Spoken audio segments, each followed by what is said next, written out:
नमस्ते दोस्तों। बिहार भारत का एक ऐसा राज्य जो आज के समय अपनी पूरी परिस्थिति को बदलने के लिए एक रैपिड ट्रांसफॉर्मेशन की जर्नी पे निकल चुका है। आज का बिहार अपने इंफ्रास्ट्रक्चर, इकोनॉमी और क्वालिटी ऑफ लाइफ को सुधारने के लिए काफी इन्वेस्टमेंट कर रहा है अपने स्टेट, जिससे काफी बड़े बड़े mega project, ambitious mega project Bihar में बनने वाले हैं। और इस वीडियो में हम देखेंगे कि आने वाले 5 साल में 2030 तक बिहार में कौन से मेगा प्रोजेक्ट्स और बड़े प्रोजेक्ट्स बनने वाले हैं जो बिहार के इंफ्रास्ट्रक्चर, इकोनॉमी और क्वालिटी ऑफ लाइफ को एकदम बदल के रख देंगे। जैसे बिहार का one of the most important express way हो गया, जो एक state of the art express way बनने जा रहा है। या फिर बात करें कि बिहार का सबसे पहला मेट्रो प्रोजेक्ट जो बिहार को मिलने जा रहा है, या फिर इंडिया में जैसे इंडस्ट्रियल कॉरिडोर्स बनते थे अब वो बिहार में भी बनने जा रहे हैं, जो बिहार का एकदम नक्शा बदल के रख देंगे। ऐसे कई सारे प्रोजेक्ट बनने वाले हैं जो इस वीडियो में हम बात करने वाले हैं। तो इसी में जो हमारा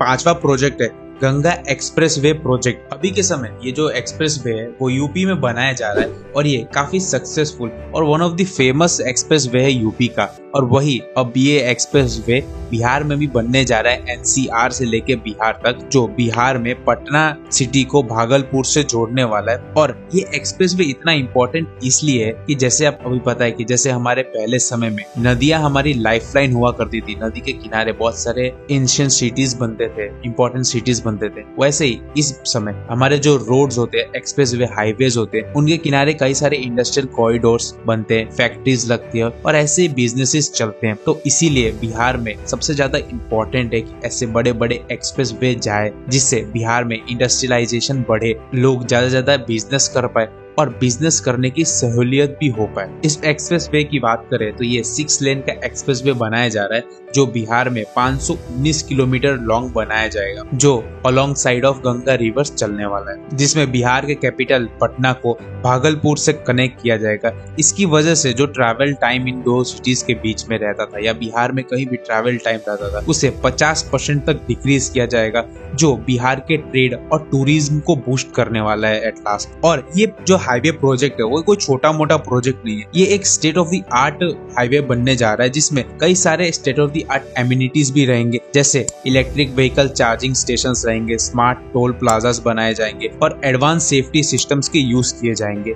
इसमें अभी तक का एस्टिमेट इन्वेस्टमेंट है कि 15,000 करोड़ लगेंगे इस हाईवे एक्सप्रेस वे को बनाने के लिए। और इससे थाउजेंड्स ऑफ जॉब्स भी क्रिएट होंगे, जो बिहार में एम्प्लॉयमेंट जनरेट करेगा और बिहार की और रीजन की इकोनॉमी को भी काफी बूस्ट करने वाला है ये प्रोजेक्ट। और एक फन फैक्ट, क्या आपको पता है कि गंगा एक्सप्रेस वे है वो टोटल 12 मेजर इंटरचेंजेस इसमें बनाए जाएंगे, 144 माइनर ब्रिजेस बनाए जाएंगे। और ये अभी तक का बिहार का थोड़ा कॉम्प्लेक्स इंफ्रास्ट्रक्चर प्रोजेक्ट है, जो बिहार में 30% तक कार्बन एमिशन को कम करेगा बाय प्रोवाइडिंग फास्टर और efficient route for the vehicles, जिससे बिहार का ट्रांसपोर्टेशन काफी नेक्स्ट लेवल पे बढ़ने वाला है। नेक्स्ट जो हमारा 4th मेगा प्रोजेक्ट है वो है पटना मेट्रो रेल प्रोजेक्ट। ये एक मोस्ट अवेटेड प्रोजेक्ट था पटना और बिहार के लिए, क्योंकि इंडिया में जैसे पता है कि इंडिया आज वर्ल्ड में 3rd लार्जेस्ट मेट्रो नेटवर्क को बना चुका है और मैनेज करता है। हर स्टेट में और हर बड़े सिटीज में आपको मेट्रो की सुविधा मिल जाएगी। पर पटना एक बड़े सिटी होने के बावजूद भी पटना में अभी तक कोई भी मेट्रो स्टेशन या फिर मेट्रो सिस्टम की अवेलेबिलिटी नहीं थी। पर फाइनली अब जाके बिहार को और पटना को अपना एक पहला मेट्रो सिस्टम मिलने जा रहा है, जो पूरे 13,365 करोड़ की लागत से बनाया जा रहा है। और ये बिहार को एक नेक्स्ट लेवल का अर्बन ट्रांसपोर्टेशन मिलने जा रहा है बिहार के कैपिटल में। और ये जो मेट्रो सिस्टम है इसके 2 फेज में बनाए जाएंगे, जिसमें टोटल 2 कॉरिडोर्स बनाए जाएंगे। पहला दानापुर से बीतापुर तक बनाया जाएगा, जो 16.94 किलोमीटर का बनाया जाएगा। और दूसरा जो कॉरिडोर है वो पटना रेलवे स्टेशन से न्यू ISBT तक बनाया जाएगा, जो 14.45 किलोमीटर का बनाया जाएगा। इनमें टोटल 24 स्टेशन को शामिल किए जाएंगे। और ये पटना मेट्रो बिहार की और पटना के जो ट्रैफिक कंजेक्शन है उसे कम करेगा, पॉल्यूशन उसकी वजह से ऑटोमेटिक कम होने वाला है। और और एक फास्ट, रिलायबल और काफी एफिशिएंट ट्रांसपोर्टेशन की तरह एक्ट करने वाला है, जो मिलियंस ऑफ कम्यूटर्स को फायदा दिलाने वाला है, जिसका फर्स्ट फेज आने वाले 2026 में कंप्लीट होकर रनिंग फेज में आ जाएगा, स्टार्ट हो जाएगा, जो इंडिया में पटना को भी एक मेट्रो लेवल सिटी में शामिल कर देगा। और आपको एक फन फैक्ट बताऊं तो इसका जो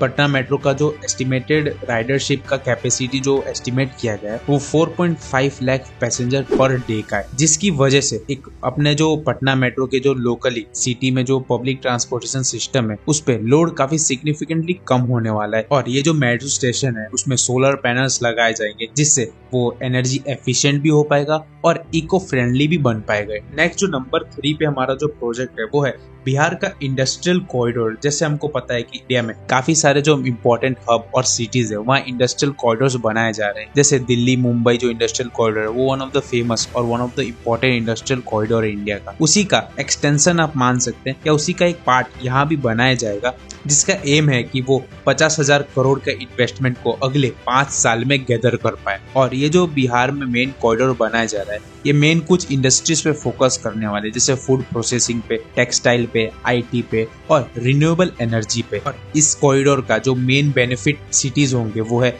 पटना, गया, मुजफ्फरपुर, और जिससे हमें 1 लाख तक ज्यादा एम्प्लॉयमेंट जनरेट होगी इस प्रोजेक्ट से। और इस प्रोजेक्ट के अंतर्गत स्मार्ट सिटीज भी डेवलप किए जाएंगे, लॉजिस्टिक पार्क्स भी डेवलप किए जाएंगे, वर्ल्ड क्लास का इंफ्रास्ट्रक्चर बिहार में बनने जा रहा है, जो एक बिहार को मैन्युफैक्चरिंग पावर हाउस बना देगा आने वाले सालों में। इस प्रोजेक्ट का भी फन फैक्ट है कि इस प्रोजेक्ट को 1000 एकर्स में बनाया जा रहा है, जो डेडिकेटेड जोन्स होंगे एमएसएमईज को, जो माइक्रो, स्मॉल और मीडियम एंटरप्राइजेस होते हैं, स्मॉल बिजनेसेस होते हैं, उन पे फोकस किया जाएगा, जो बिहार के 15% बिहार के जीडीपी में कंट्रीब्यूट करेगा 2030 तक, और बिहार का एक कॉर्नर स्टोन माना जाएगा इकोनॉमिक ग्रोथ। नेक्स्ट जो सेकंड हमारा प्रोजेक्ट है वो Kosi mega food park. Bihar में एक फूड पार्क बनाया जा रहा है सुपौल डिस्ट्रिक्ट में, जो 150 करोड़ के लागत से बनाया जाएगा, जो बिहार के एग्रीकल्चर सेक्टर और फार्मर को फायदा पहुंचाने वाला है। जैसे मॉडर्न स्टोरेज फैसिलिटीज बनाए जाएंगे, प्रोसेसिंग फैसिलिटीज बनाए जाएंगे और मार्केटिंग फैसिलिटीज भी इसके अंतर्गत बनाए जाए। जैसे बिहार एक ज्यादातर एग्रीकल्चर होता है बिहार में, और जिससे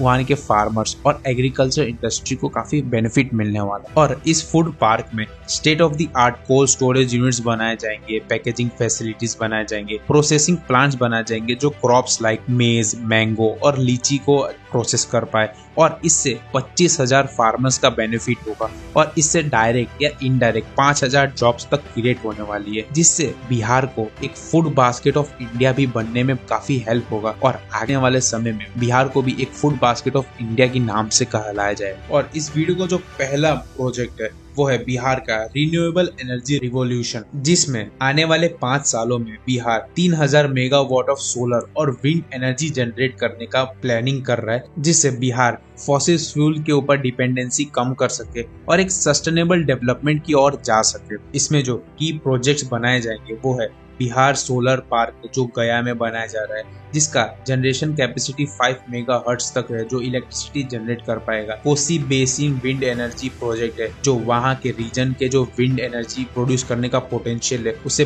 कर पाएगा। और ये पूरा इन्वेस्टमेंट 10,000 करोड़ का होने वाला है इसके ऊपर, जिससे बिहार को एक क्लीन एनर्जी और थाउजेंड्स ऑफ जॉब्स क्रिएट कर पाएगा बिहार के यूथ के लिए। और इसमें की फैक्ट्स अगर देखें तो बिहार अभी के समय सिर्फ 200 megawatts of renewable energy generate करता है, पर बिहार का एम है कि 2028 तक वो 1500% की ग्रोथ से बढ़ सके ये रिन्यूएबल एनर्जी के डेवलपमेंट में, और बिहार अपने 30% रिन्यूएबल एनर्जी यूसेज को 2030 तक गोल को पूरा कर सके। और इंडिया का जो नेशनल क्लाइमेट गोल्स है कि इंडिया को रिन्यूएबल एनर्जी की जो कंट्रीब्यूशन है एनर्जी में उसको बढ़ाना है, उसमें अपना योगदान दे सके। तो इस वीडियो में इतना ही, वीडियो काफी लंबी हो गई है, पर आपको इसमें से कौन सा प्रोजेक्ट सबसे अच्छा लगा, और ये जो 5 प्रोजेक्ट जो इस वीडियो में बात किया और इसमें से कौन सा सबसे ज्यादा बेनिफिट करने वाला है बिहार को, और बिहार को सबसे ज्यादा फायदा उस प्रोजेक्ट से मिलने वाला है, कमेंट में जरूर बताइएगा। तब तक के लिए बाय बाय, अगले वीडियो में मिलते हैं। और चैनल को सपोर्ट करने के लिए please like, share and subscribe.